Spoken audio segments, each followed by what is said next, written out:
respected dear listeners, welcome to Plum Village. This is our first mindfulness day of the spring retreat. And thank you for coming together as a Sangha. There's a Chinese delegation, came by the bus.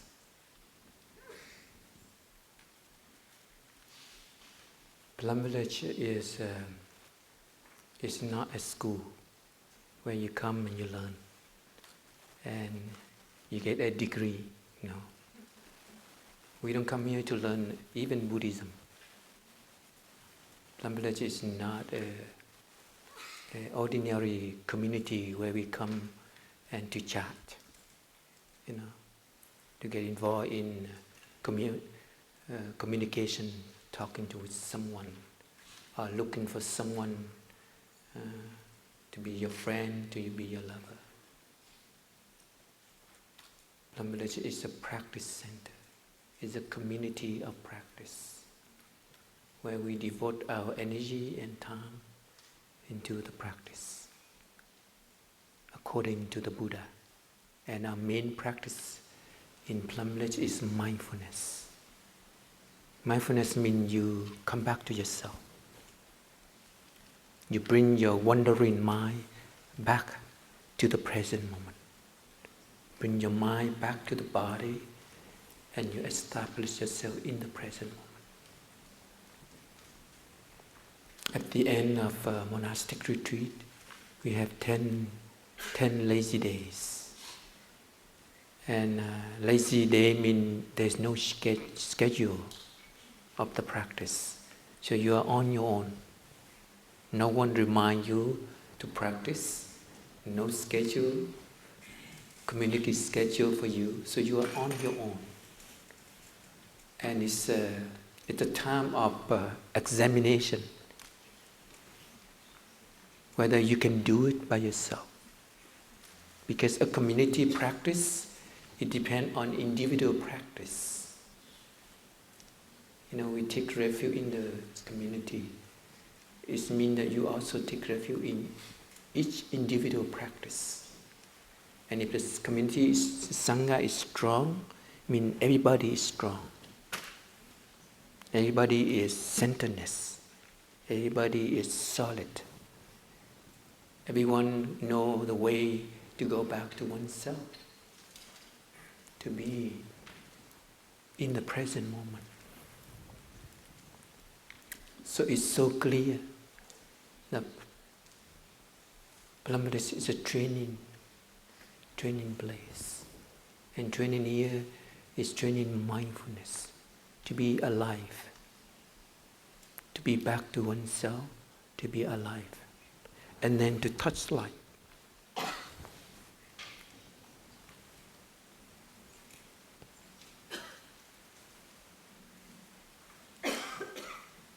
So what do we want to be here for as a monastic? What do you want to be here for as an aspirant to become the monastic? And what you want to be here as a lay? You want to be here in order to, to embody the practice, to take the concrete practice and then to find ourselves. And Plum Village is like the mountain. It has a lot of jewels. You need to take it out. You need to know how to to collect the jewels. You need sharp eyes, clear eyes. Plum Village Sangha is like a forest where all the trees stand together, majestically stand together under the sunlight. And we enter this community, we enjoy that peaceful, majestically energy of the forest in the morning. So we don't want to come here for anything else than that. There's one sutra the Buddha spoke about, and it's related to this.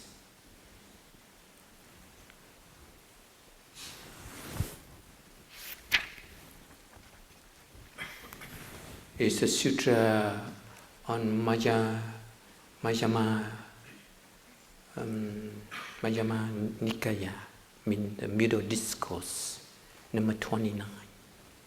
So the Buddha spoke about how to be a monastic. This discourse was delivered after Devadatta left Sangha. Devadatta, he created a lot of problems. Devadatta is a cousin of the Buddha. And when he entered the monastic life, after a while, he wanted to be a Buddha. He wanted to be the second Buddha. He wanted to be the leader of the Sangha. So when the Buddha is still alive, he said, "Dear Buddha, let you rest. I will take care of the Sangha. I'll become you, the leader of the Sangha." And the Buddha said, "Don't mention that, Devadatta. In the Sangha, there's beautiful monastic like Shariputra, Mahagolinyana, Mahakassapa. They are beautiful people, but I don't even let them become the leader of the Sangha. So don't mention about you." And he get really upset. And he left the Sangha. He created a lot of problems. He divided the Sangha. He convinced like 500 monks following him. And he set up a new Sangha. And this sutra, the Buddha spoke after that event. And the Buddha said, when a young man out of faith, go forth, left this, lay life, left the ordinary life, and become the monastic. Become a monastic they call homeless. Because a monk doesn't have a home.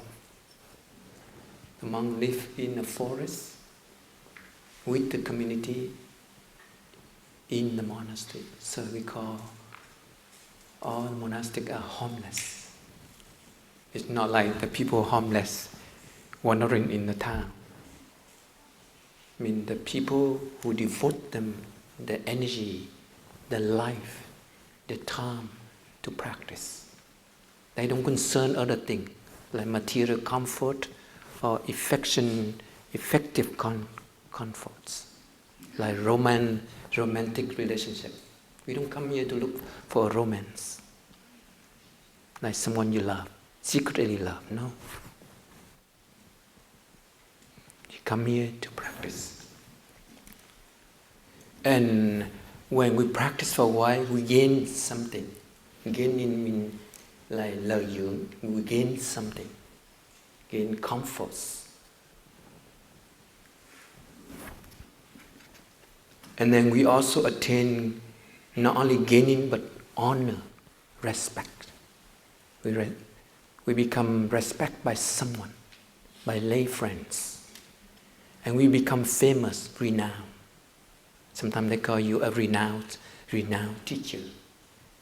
Become famous, like become a Dharma teacher. You could be a renowned person in the Sangha.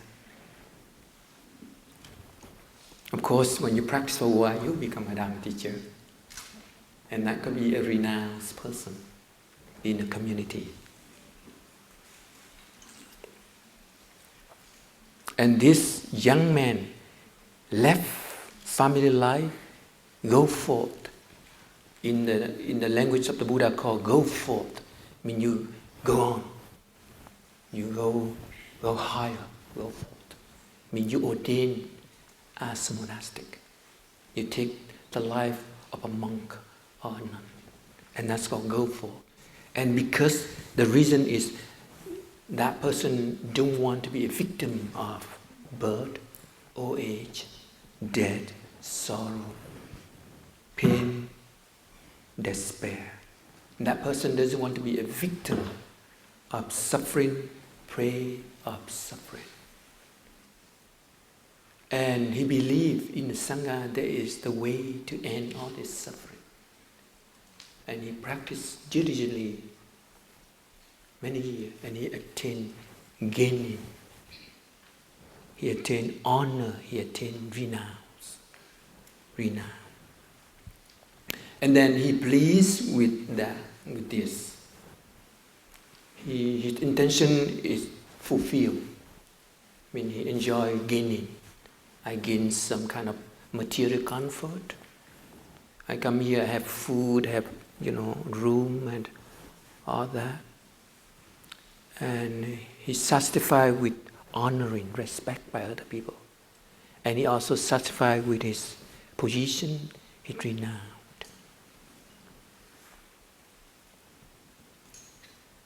And he doesn't want to go on. He doesn't want to practice. That's good enough for me. And he praised himself, and he disparaged the other. He criticized the other people. And the Buddha say he become intoxicated with this gain, honor, renown. And he will grow into negligence, become negligent, and he live in suffering. So this is the warning of the Buddha. After we practice a while, we think that we have enough. I become a Dharma teacher, or maybe one day I go out, I build a temple, I have a lot of money, and that's it. You stop practicing. You forget the first goal, entering, the Sangha. The most deepest concern, entering Sangha. You just stop right there. And the Buddha make an example, it's like a person looking for hardwood. He go into the forest and he found a beautiful giant tree. And he cut the tree into pieces, into log. But he doesn't know what is the hardwood. He only takes trees and branches. And that person who stopped at gaining, at honoring, at renown, he's like taking the branch and leave on it. He didn't take the hardwood.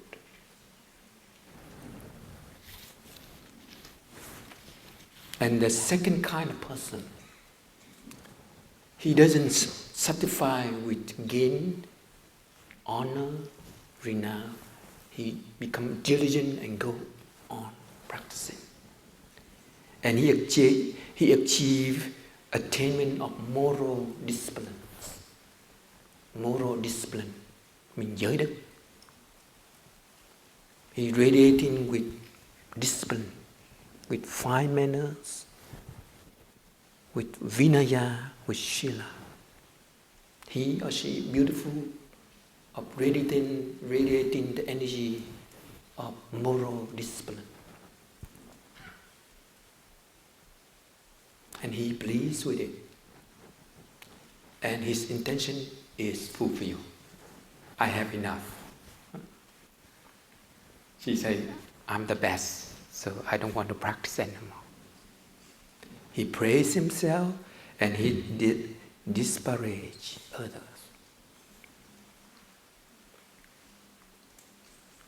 And the Buddha say, he become intoxicated into this gaining, attainment of moral respect, moral discipline.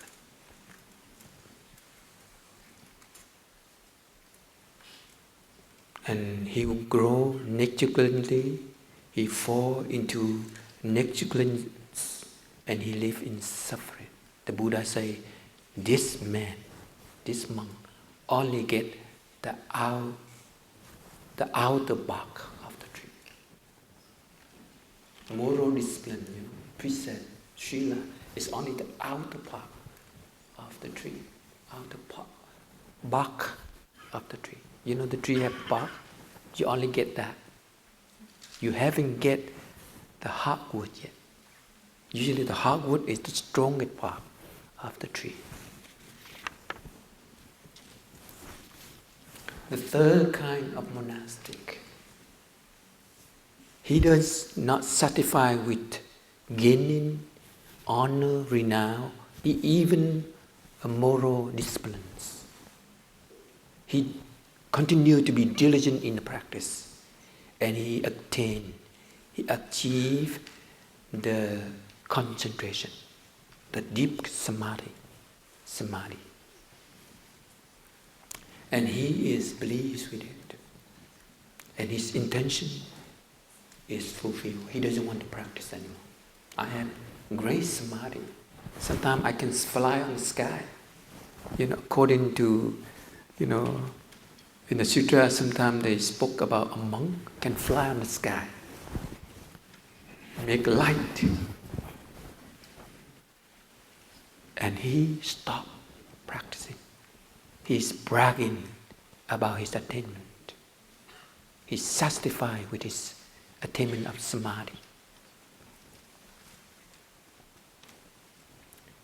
He loved himself, he praised himself, and he disparaged others.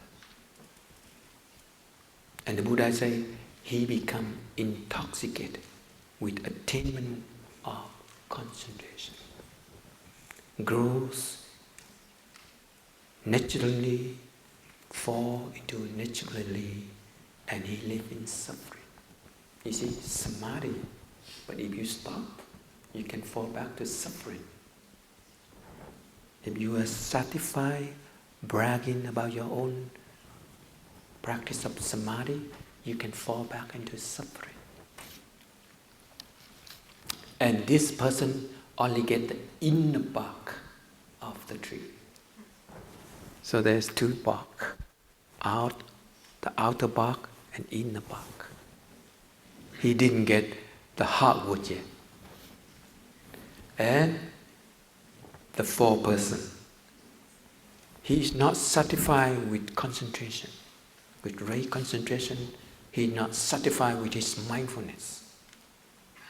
He has radiating with light of mindfulness and concentration, but he is not satisfied with that.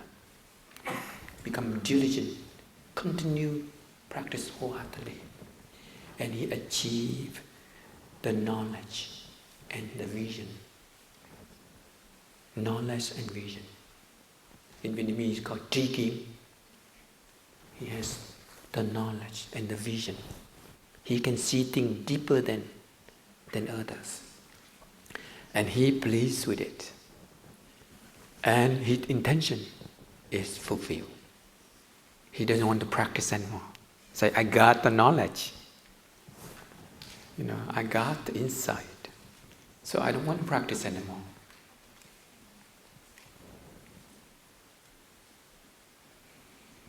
Enjoy life. Get caught in conversation, sleepy, seeking for pleasure. He stopped the practice because he's satisfied of what he believed that he can attain, the final.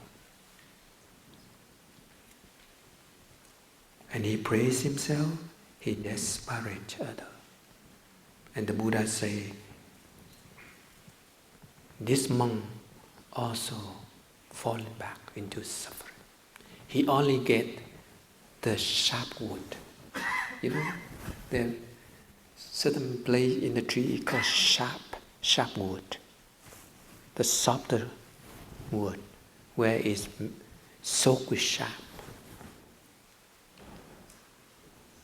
Sharp wood.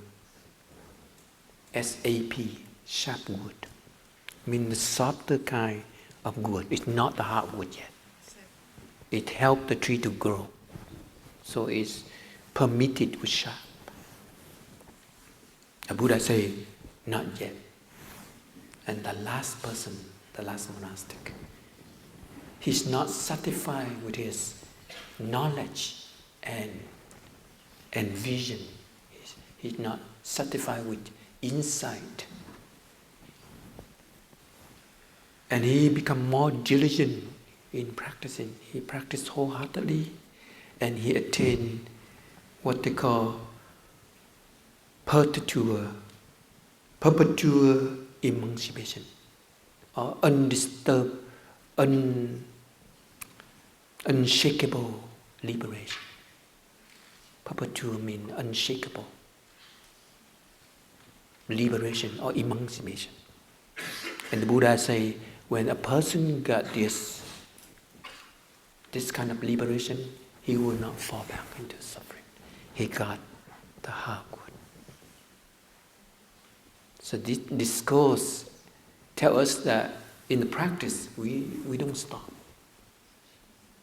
We don't think that we got it. We have to continue to do the daily practice. We cannot stop the practicing in our daily life.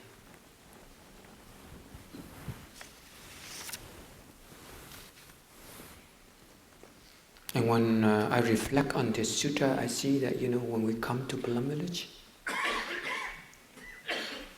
we think that we have enough. We get already enough. So we just, not really wholeheartedly in the Sangha practice, in learning. We just live our life and let time, go by. We feel there's nothing special here, nothing interesting here. But as I said at the beginning, Plum Village is like a mountain. It has so many jewels hidden in the mountain. And we need to discover that.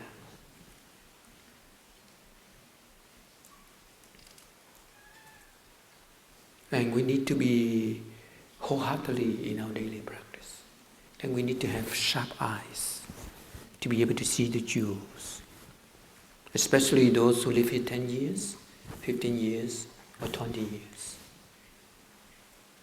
You see, if that we don't enjoy daily practice, we fall into that trap of satisfaction. I have enough. Plum Village is nothing special, nothing here.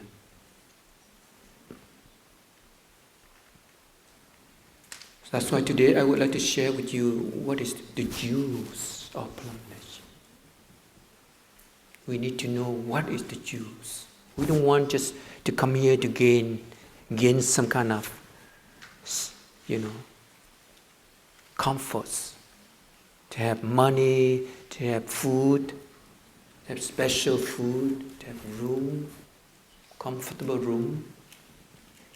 We don't want to come here to gain material comfort or emotional comfort, or to become famous, and to become honorable person. But we want to come here to get the jewels of the Dharma. And our teacher is like, a rich man. He's like a rich man who owns so much jewels. And we are the children of our teacher. We live with him, but we don't receive anything. We behave like a desperate child. And the first jewel in Plum Village is the practice called I have arrived, I'm home. So what you want to call the signature, the seal of Plum Village is I have arrived, I'm home. Means you don't run anymore. You make one step and you stop your mind. You stop your body and you stop your mind. And you enter into the present moment. You feel connect with Mother Earth. And that's called I have arrived. I'm home. Sometimes we have not arrived yet. Our mind is still thinking a lot. It's still looking for something.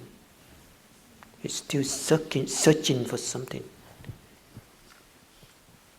And we miss the first jewel of Plum Village. No matter how long we live here, we don't have the jewel of Plum Village. I have arrived. I'm home. No more running, no more aiming, no more searching. Happiness is not at the end of the road. Happiness is on each step that we make. Whether we arrive or not. Whether our minds stop and feel life or not. That's important. Just that is already important.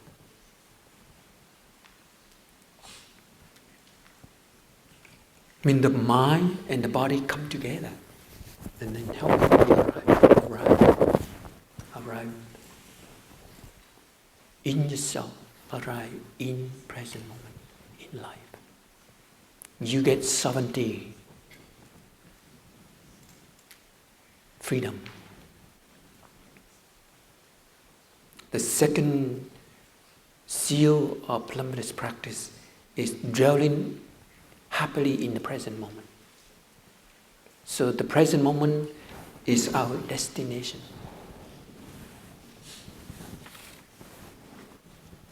I begin with the sutra in order to speak about Plum Village practice.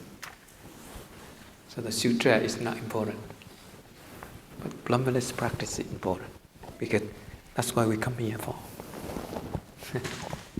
Some people still don't have faith in Plum Village practice. They don't have faith in the teacher. And they're still waiting for a moment to go away from Plum Village, to find something else. And that's why speaking about the jewel of Plum Village is so important.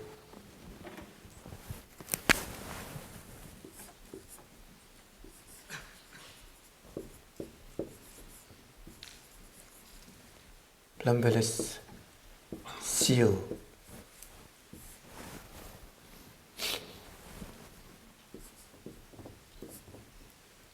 Arrive home.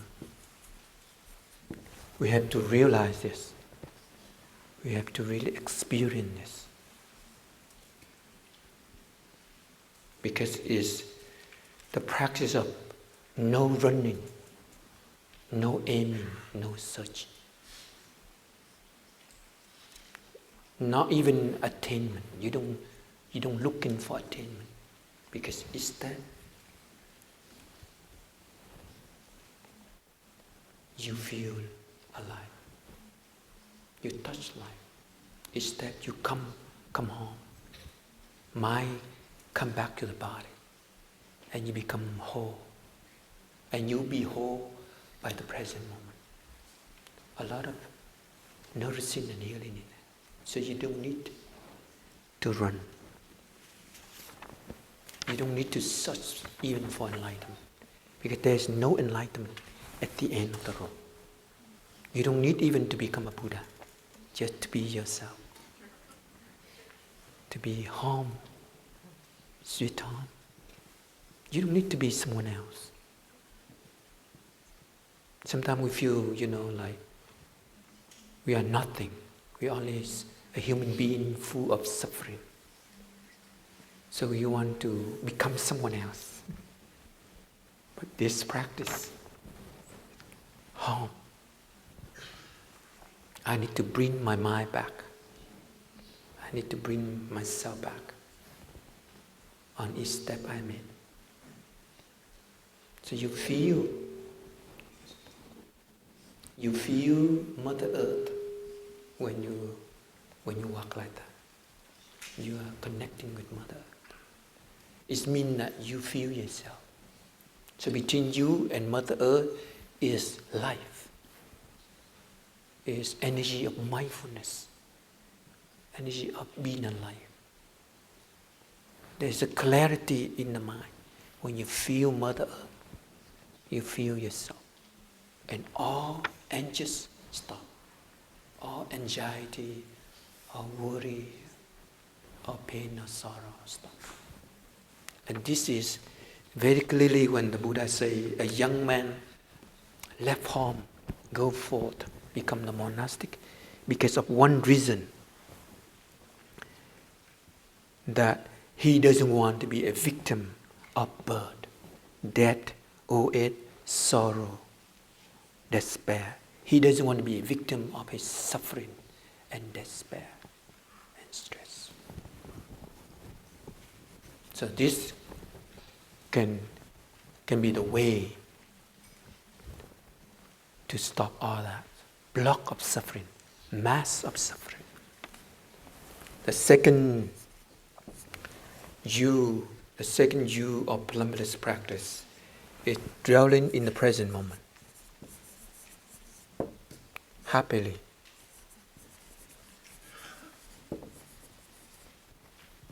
In the present moment.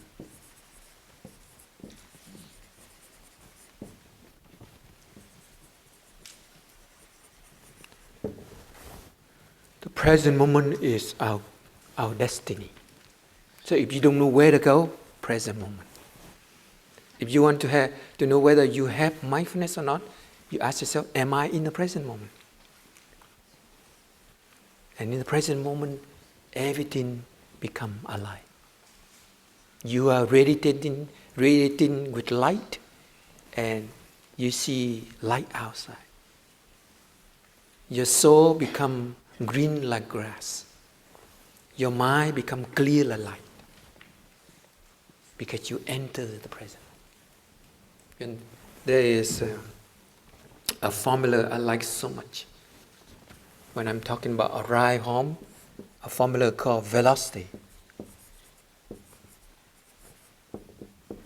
Velocity equals distance over time. This is when you want to be arrive or home. We use this physics formula called velocity equals distance over time. And when distance is here means here. You don't make a step. Your mind don't run here. You don't go anywhere. And time is now, means 0 over 0, velocity equals 0. Means you stop. You're free from velocity. Your mind totally, stay still. Is that cool? Mathematics can prove the Buddha teaching. If you want to stop your mind, Thai say, stop thinking. Radio station. If you want to stop your mind, here and now, arrive. You see, it's very clear. And here, present moment is our destiny. Present moment is our country, where no one can occupy, no one can control that wonderful country of yours. When you enter the present moment, everything becomes so real. You can hear song of the bird all the time. Now is a time the bird is singing almost all day long, especially in the early morning, about 6 o'clock, 6:20. And in the present moment, flower blooming all the time. And your body, your mind, green like the meadows, sparkling with light in the present moment. So this is your destination. And you don't need to find happiness, because in the present moment, you have a lot of happiness. And of course, you don't need money to be happy. In the present moment, you feel so good. Oh, it's so great. To be one with sunlight. Wow, it's so good to see daffodil. To really enjoy, touch daffodil. The color of golden colors.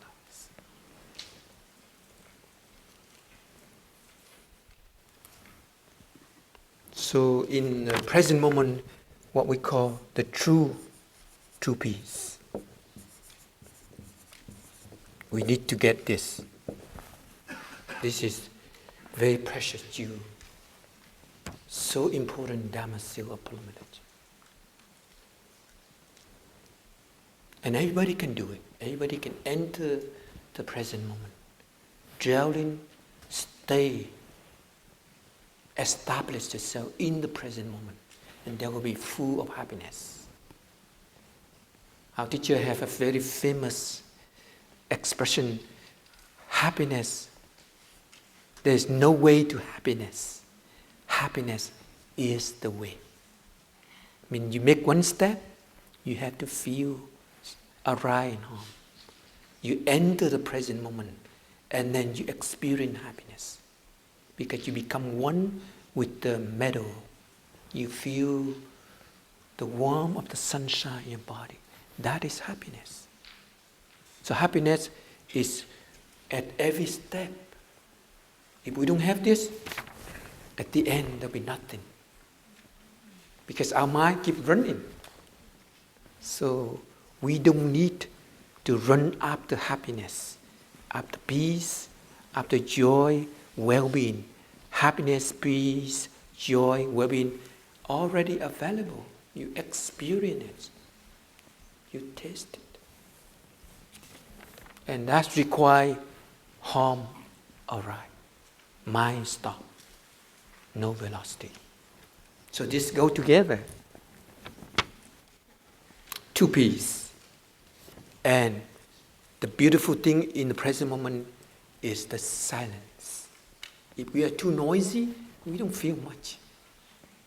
Can you believe in the morning, the song of the bird are calling you, and you are too noisy.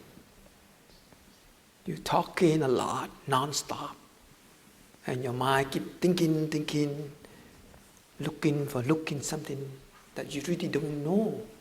Then you miss the morning song of the birds. So the silence is so important. The silent inside of the mind. So if you feel you don't know what to do, enjoy the silence. Sometimes we're afraid of silence. The time that you're alone, and then you don't know what to do. And you want to look for someone else to talk. And you ruin your silence. You destroy your awareness, your clarity of the mind. In 10 lazy days, I spend time by myself. My mentee, they go into the hut. They have their own practice. And I'm their mentor. I also do myself. I hide myself in the forest. Maybe I have enough noise already. Sometimes we live together, too much noise. And when there's too much noise, we don't feel much the present moment. We don't feel much the energies of peace, of joy, refreshing, healing energy in life. So, in the present moment, what you need is the silence. Sorry. And the other thing is, do one thing at a time. Don't do multitasking. One thing at a time.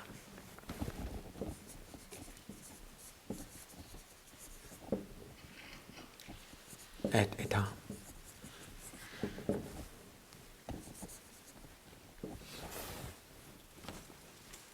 I have a habit of learning. I want to learn so much. And sometimes I learn something, I read something, but I write something. Because I'm afraid of losing time. I'm afraid that I don't have enough time. So I listen into a Dharma talk, but I'm writing something. It could be coming out. You just do one thing at a time to really feel the present moment. Like you do the garden, and you just do the garden. You put all your heart in doing the garden. In one of the lazy days, I work in the rose garden. I put all my heart into doing the rose garden. I weed the grass. I cut the grass. I clear away, the weed that occupy the root of the rose, and I trim the rose. So you do one thing at a time, you stay in the present moment. And that's why our teachers say, just breathe, just walk. So we walk, and that's it. We don't think about something. So when we do walking meditation, doesn't mean that you're thinking about giving a thing about Dharma talk. No, you just walk, and the insight come out. So the talk doesn't come from thinking. The talk comes from the insight, the experience. So just walk, just breathe, just eat. Is that simple enough? And help to clear the mind. Because the silence is so important. And the clear mind is so important. And in order to have clear mind, the silence, we need to do one thing at a time. And it helps concentrate. Help us to concentrate in one thing. So the practice is just breathe. I like this so much. Just breathe. Just walk. Like when we eat, we just eat. Enjoy, taste, the gift of life. That's it. You don't eat and you talk. That's why the first 20 minutes silent meal is to just eat. And that is the time of concentration, of mindfulness, of clear mind. So it's a training, a training process. I have a feeling that mindfulness is like a thread, a very thin thread. Like, lotus, when you break the lotus, there's a thread. They're very vulnerable thread, but it can hold other part of the lotus stem. So mindfulness is like a thread, very fine thread, but day by day it becomes so powerful because the light becomes so powerful. It's recognizing, it's sitting deeper in the realm of feelings, in the realm of mind, of thoughts. Not to mention about, the green grass, the flower. These are physical things, you can see them clearly. But you can see even your mind, your feelings, your thoughts. So training. The third U of Plum Village practice. There's a lot, but these are very important U that we need to take. We need to bring home. We need to possess in order to be a rich practitioner. So we don't behave like a destitute, like a poor child. In the practice, in dwelling in the present moment, what you got is the wonders of life. So you don't need any more condition for happiness. The wonders of life. Everything becomes so real, so precious. The third is the continuity.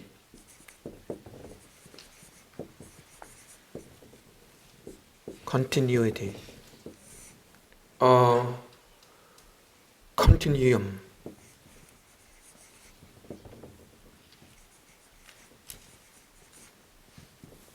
And this is called the insight. You need to get this insight of continuity. Vietnamese called tương tục. We need to have an insight of tương tục. Continuity. Our life is not a rock. Okay, our life is a process. Our life is the process of energy. Love is an energy, hate is an energy. And they don't stay the same. They always change. That's why the Buddha say consciousness sometimes is behave like a river. It's constantly flowing. So remember that our life, the inside of our life is continuity. Our life is flowing all the time. And this is the teaching on impermanence. So each moment of our life, there's inputs, the things come in. Fresh air, sunshine, a smile, a loving thoughts. So each moment of our life, there's inputs into what we call body and mind. And also each moment, there's outputs, things coming out. The way you see things, the energy go out by wavelength. So you might send out good energy or really negative energy. So society become violence or not depend on individual way of life. What he sent out through thoughts, through speech, and through body energy, body language. So the insight of continuity help for you to realize the teaching on impermanence. Everything changes. And this is very important insight. Everything changes. So if you have a despair, don't worry because it will change. Even you don't want to change, it change by itself. So don't worry about it. Despair. Say hello to despair. As a monk, sometimes I'm speaking about myself. Sometimes we feel like a little bit depressed. You want to say it, Belle?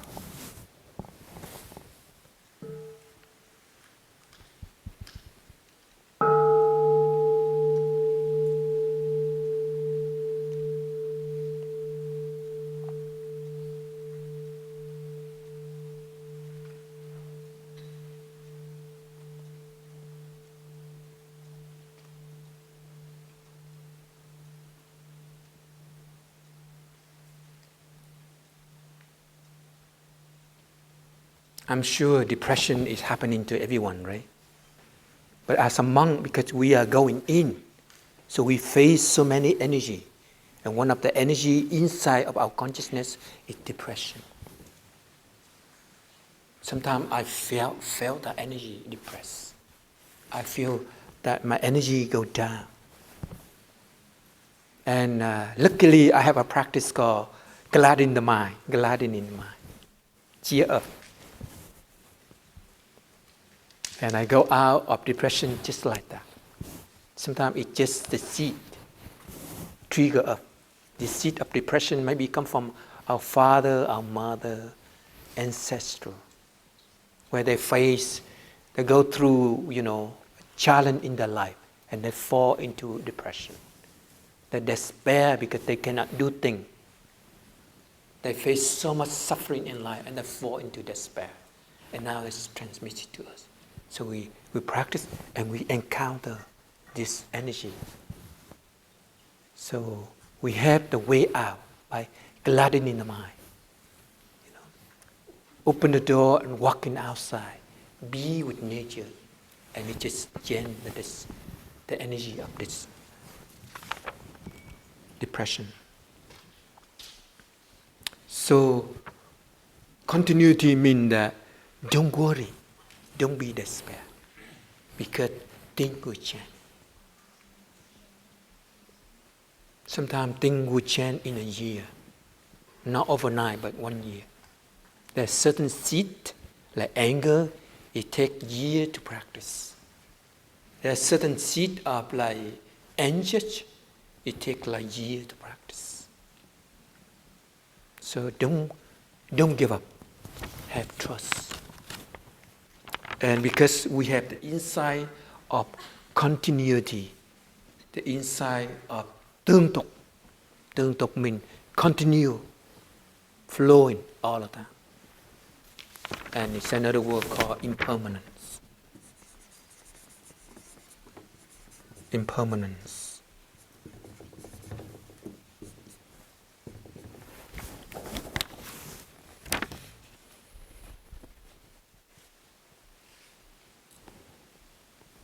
So don't look into our life as a rock, a stone, no. Look into our life as a river, ever-changing energy. One energy will change to a different energy. So if you have a depression, you can change into joy and happiness. If you have an anger, you can joy into love. You can do it with practice. So don't stuck in that. Find a way, the skillful way that fits you, to change the river of your mind. We call change the seed, because all come from seeds. Our consciousness sometimes described as the totality of seeds. Like the garden is embody every kind of seeds in the garden. So when you face some kind of depression, that's something very normal. But you need to change the seed, or you'll be despair for a long time. So keep this insight of impermanence, insight of continuity. The fourth jewel in the practice is the insight. Why we call insight? Because it's not thinking. Insight, you see directly that your body change, that your mind change. You see? If you're able to let go, it change. Sometimes we don't want to let go. When you hate someone and you keep holding into that, you keep arguing in your mind with that person, and you make it worse. You don't allow it to flow. You make it heavy in your mind. And that person doesn't know anything. That's really called attachment. So this insight helps to remove attachment. No attachment. No attachment to whatsoever. Whatsoever, in the form, in the feeling, in the thinking, in the mind. In the person, even the person that you don't like, you have to let go. Because your mind, hold on to it, you suffer a lot. Because the inside of continuity means your mind flow. Don't hold. You hold, you ruin, the nature of our mind. The inside of interconnectedness.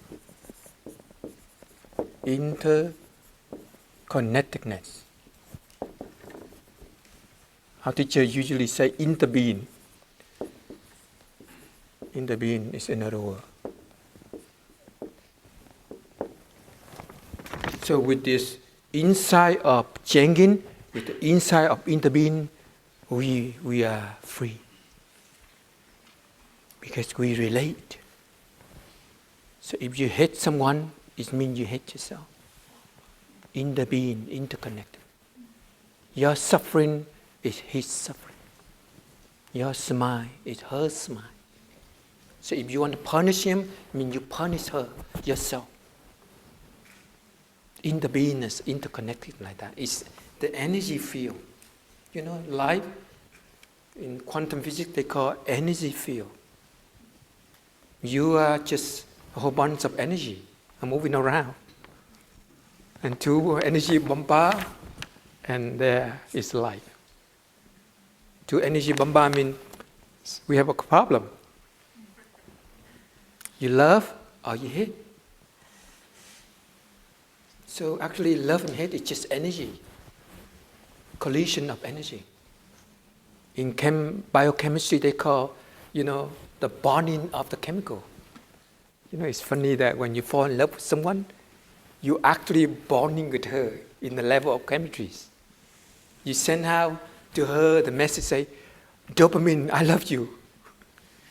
The dopamine say, I love you, I feel good with you. And you fall in love. And he do the same thing.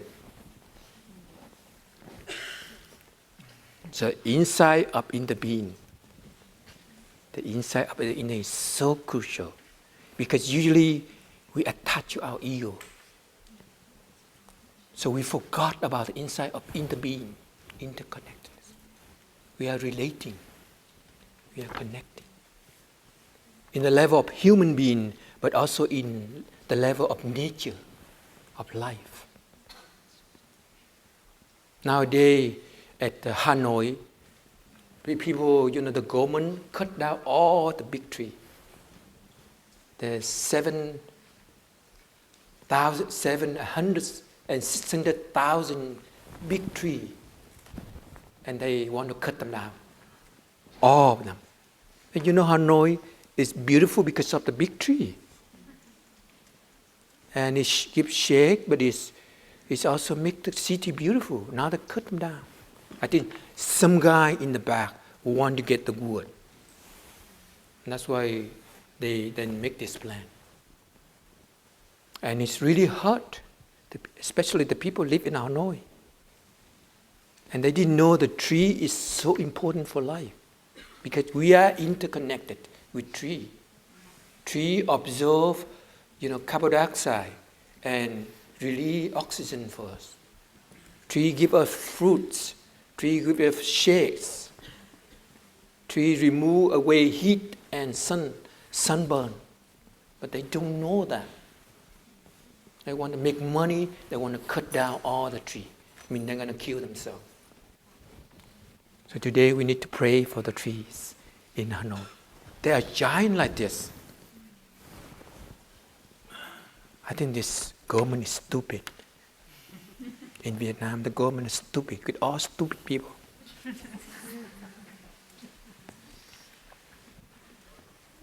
Sorry I have to say that. But they do so many things so corrupt. So the insight of interbeing means that you are not yourself. So actually the insight of no self. No self. It's very important teaching of the Buddha. I think Thai Pablo like the way I talk. Because it's a very sutra thing, And not a separate existence. Interbeing is like that. You are not alone. You cannot be alone. In the level of energy, we always exchange. Your sorrow come out as energy, and I got it. Your happiness as wavelength come out, and it make me happy. It goes through your eyes. It goes through your body. Sometimes it goes through your language. If you speak beautiful language, we feel good. Nowadays, in society, people speak very rough language. They're accusing. Their language is like knife, cutting everything, So we need to change the way of speaking. The eightfold path of the Buddha teaching is right speech, loving speech. We need to speak in a way that creates peace, happiness, confidence. We don't want to hurt other people. We don't want our speak like knife cutting other people up with pain and sorrow. So interconnectedness is like that. You concern for other people because you are not alone. You cannot be alone.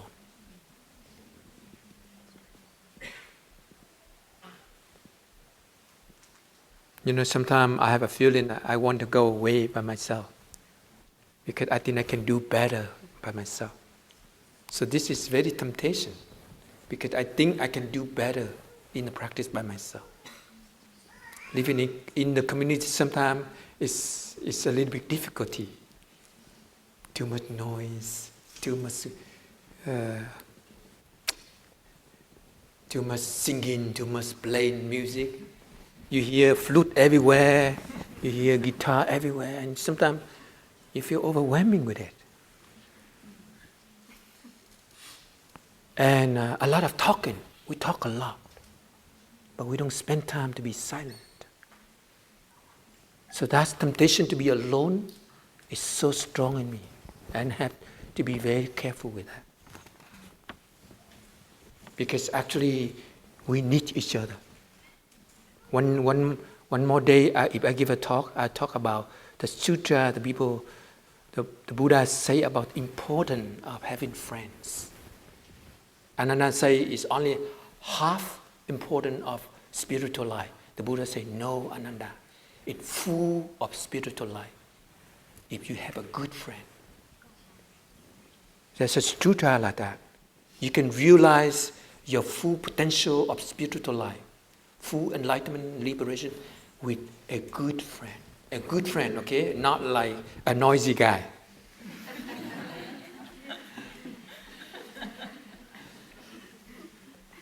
So interbeing is like that. So we need to take care of our practice in order to be good for the Sangha. To be good with our Sangha. To support our brothers and sisters.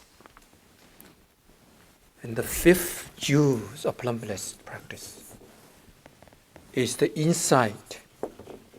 This is the very important insight. The insight of non-duality. Non-duality. This is so important insight. It's not notion. All this is not notion. All this you need to experience.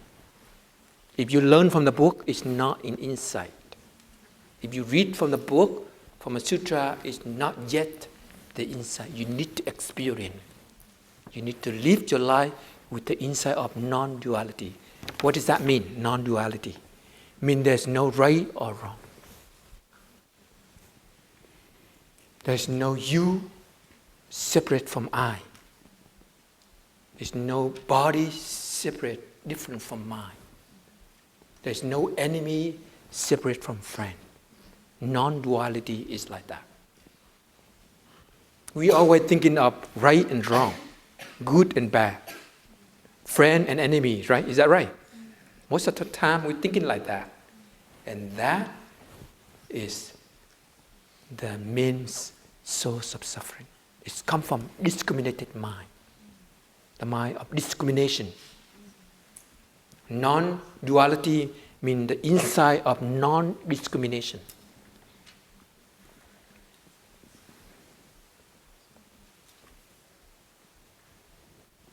The Buddha say, one of the teachings of the Buddha say that there is two views, double view, nhị kiến, that you are different from him. You are the perceiver and he is the object of your perceiver are different. I mean double view. And if we get caught in that, we have problem right away. You begin to judge him. You make him put him in box. Whether a good monk or bad monk, then we already have problem. Cannot live together. So we have to transcend this double view. I'm different from you. I'm judging you. I'm a judge, and you become, objects of my judge. And that's called non-duality, non-discrimination. You are part of my mind. You are the objects of my mind. And if I don't change my mind, I cannot change you. So if you don't like someone in the Sangha, you change your mind. Is there anybody you don't like in your Sangha? You have to change your mind. Non-duality. And the same thing is suffering and happiness. You don't throw away suffering in order to run after happiness. Suffering make happiness. It's just like garbage make flower. Manure, cow manure make flower and vegetable. So if you see something inside of you called garbage, suffering, don't afraid. Use us to make lettuce, to plant lettuce. Green mustard, flowers, So non-duality is like that. So that point, you'll be able to accept the whole of life. You don't struggle. There's no struggling. There's no clinging. So non-duality means no clinging to whatsoever. Even enlightenment or happiness. Sometimes we live in a community, we feel comfortable with someone, with a group of people, and we don't like the other group. And the insight of non-duality helps us to remove that behavior. We want to open our heart so that slowly everybody become part of your community. Everybody become part of your love. Non-duality. And you will be free from double grasping. The Buddha say called nhị thủ. Nhị thủ, double grasping. Remove that. We always have this double grasping. And it's very deep down, it's controlled by the ego, the judge. So the ego in the back is doing all this, judging, discriminating. You see, it's very powerful, and a very powerful insight. It helps to remove the total of all suffering. Non-duality. I am you. I am you.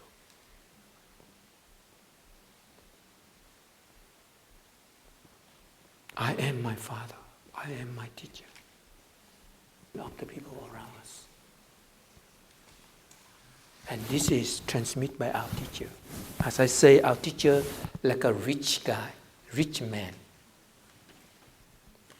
He has so much use and he gave it to us, but we don't receive anything. We receive only the bark of the tree, the branch, the leaves. We don't receive the heart good, the essential, the most important of the Buddha teaching. We don't receive yet.